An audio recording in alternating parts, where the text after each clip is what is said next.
In a recent video, I spoke about a pathway that leads towards praying for revival.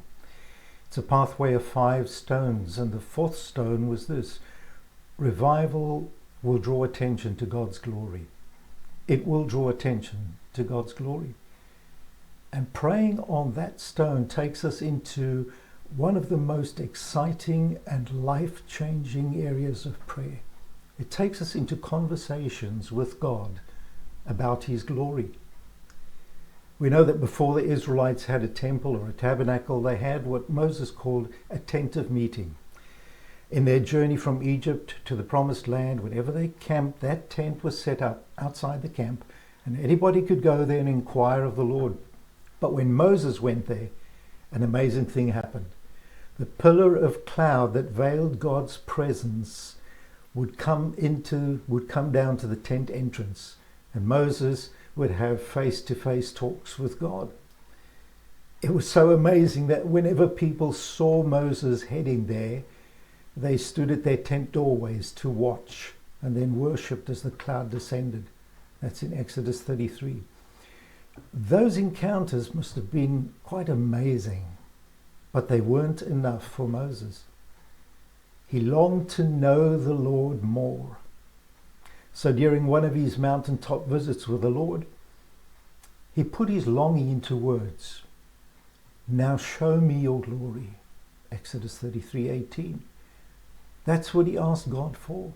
Show me your glory. Moses probably had no idea of the size of what he was asking.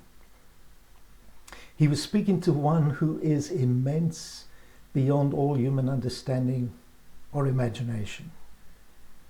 And in exalting the size of God, Isaiah uses a few metaphors in Isaiah 40. He is so immense that he can gather all of Earth's oceans in the palm of one hand. He can measure the entire heavens with just the span of his hand. And Moses asks to see his glory. Now, in the Bible, God's glory refers to the sum total of God's attributes, his infinite nature, his perfect being, the full weight of who he is and what he is like. And Moses was asking the Lord to lose the cloud, just step away from the pillar of cloud, so he could take in the full view of unveiled glory. Even in the New Jerusalem, the unveiled glory will be too immense for us to take in a single exposure. There will constantly be further exposures to glory, feeding fresh responses from us forever. It'll be an eternal order of constant wonder at the glory of God. But Moses wanted to see it there in his Mount Sinai camp. God's reply was, "It can't happen, Moses." And he tells Moses, "No one can see my face." Moses wouldn't have survived the experience. He did show Moses an aspect of his glory. He hid Moses in a rock cleft, protectively covered him with his hand, and he allowed him a glimpse of a manifestation of his goodness. Now, fast forward 650 years to Ezekiel's time. Imagine if Moses had still been alive and heard the prophet's message from God. This is Ezekiel 39:29. I will no longer hide my face from them, for I will pour out my spirit on the house of Israel, declares the sovereign Lord. I will no longer hide my face from them. Now, don't you think Moses would have been really puzzled? Lord, that's exactly what I asked you for 600 years ago, and you said it can't happen. And now you're announcing you will show your face. What changed? And the fact is, it was always God's plan to show his glory. But it had to be at the right time, once he had removed every reason for not showing his face. And the law era was not that time. It could only happen in the era of a new creation. At the cross, the Lord dealt with the reasons for not showing his glory. And then he poured out his Spirit And now he shows his face, his glory, to all who are safely hidden in the rock cleft, Jesus Christ. And Paul picks that up in 2 Corinthians 4:6. For God, who said, "Let light shine out of darkness," made his light shine in our hearts to give us the light of the knowledge of God's glory displayed in the face of Christ. So darkness ruled our hearts, and a complete absence of light, inability to grasp God's truth. But the Creator God, who broke the darkness in Genesis 1 by speaking, "Let there be light," has done an even greater miracle inside each of us. Through exposure to his gospel, he spoke light into our dark hearts. He made his light shine in our hearts. And for what reason? To give us the light of the knowledge of God's glory, the light of knowing his glory.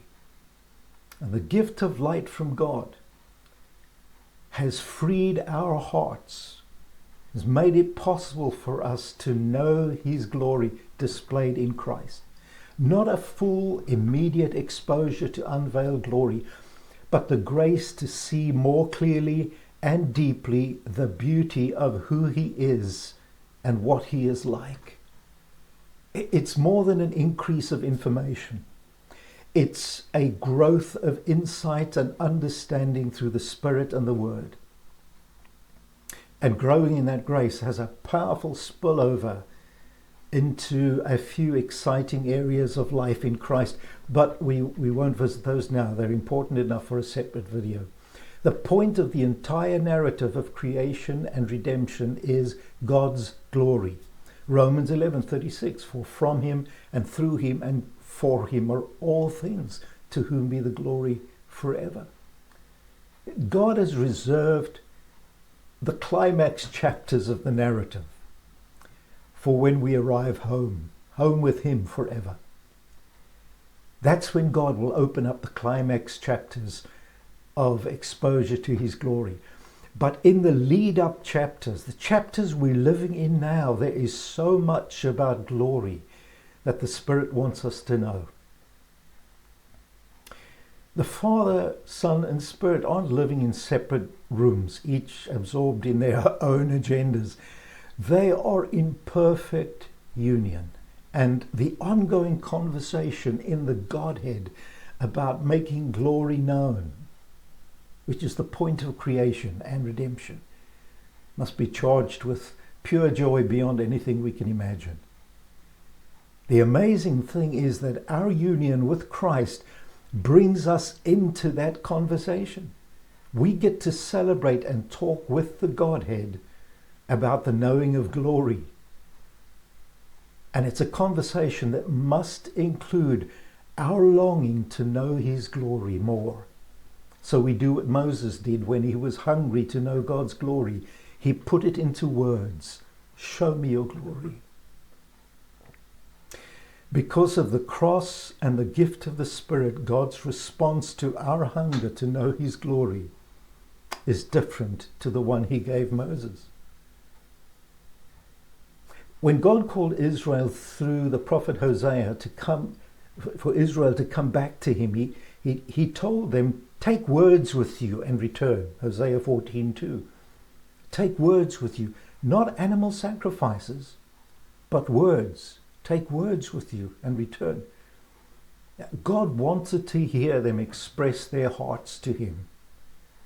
In the new covenant, the Lord underlines that important heart-tongue connection in our relationship with him. Romans 10 tells us that the belief in the heart must be expressed with words. It's not just about believing that God has chosen to make his glory known to us. He wants us to talk to him about it, to have conversations with him about knowing his glory more. When the glory of God with us no longer shapes the way we live, and when the longing to know his glory more is missing, and when passion for his glory to be known no longer defines our life's purpose. And when we seldom hear hunger for his glory put into words, or perhaps we ourselves have lost the language of prayer that hungers for him, then it's time for us to restart a conversation with him about his glory. It starts in the heart, but must be put into words. He wants us to speak with him about the need and the longing we have for a revived love for his glory. A move towards praying for revival will mean restarting a conversation with the Lord about his glory. Yes, about how pure and powerful and wise and loving and true he is. That's praise of his glory. Yes, about our gratitude for the way Jesus Christ, who is the fullness of God's glory, has freed us. That's thanksgiving for his glory. But this must be a major part of the conversation, speaking with him about our longing to know his glory more. And that's prayers of hunger for his glory.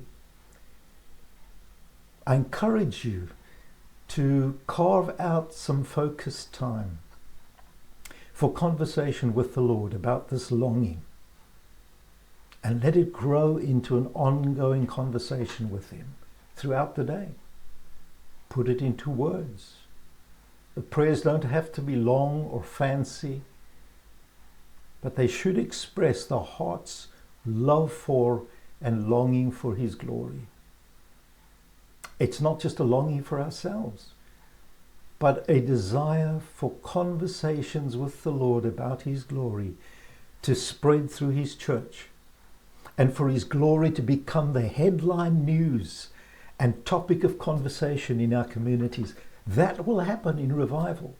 Revivals draw attention to God's glory.